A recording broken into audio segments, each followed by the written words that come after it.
Chers camarades, chers amis, il me revient la tâche de vous expliquer les raisons pour lesquelles l'Union et l'Espoir s'abstiendra sur le texte qui nous est présenté. La démarche proposée n'est pas inintéressante, mais nous croyons que la question européenne, ses enjeux méritent un véritable débat interne et approfondi. C'est d'ailleurs prévu pour l'automne, et il est heureux que nous préparions sérieusement les élections européennes en nous donnant enfin une orientation solide qui parle à nouveau aux classes moyennes et populaires, qui permettent enfin de faire reculer la défiance qui s'est enquistée à cause de la dérive ordolibérale de la construction européenne, à coup de traité d'Amsterdam, de traité de Lisbonne, puis de traité Merkozy.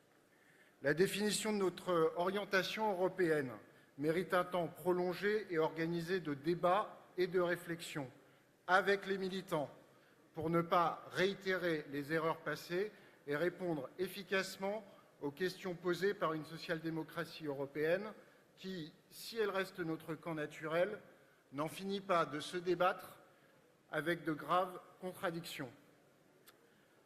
Nos concitoyens méritent mieux qu'une nouvelle répétition des slogans des campagnes européennes précédentes, inaudibles et hors sol, à force d'avoir été ressassés. Et puis, autant se le dire franchement, camarades, la priorité de ce congrès, qui se tient en parallèle avec un mouvement social qui prend et dont les motivations sont fondées, était de s'adresser aux salariés qui luttent, aux Français qui voient leur pouvoir d'achat attaqué, leurs services publics mis à mal. Dire finalement à tous ceux pour qui, naturellement, nous devons nous battre, que les socialistes sont à leur côté. Il est encore temps de s'adresser à eux, de parler au corps central de la société, de parler au peuple de gauche.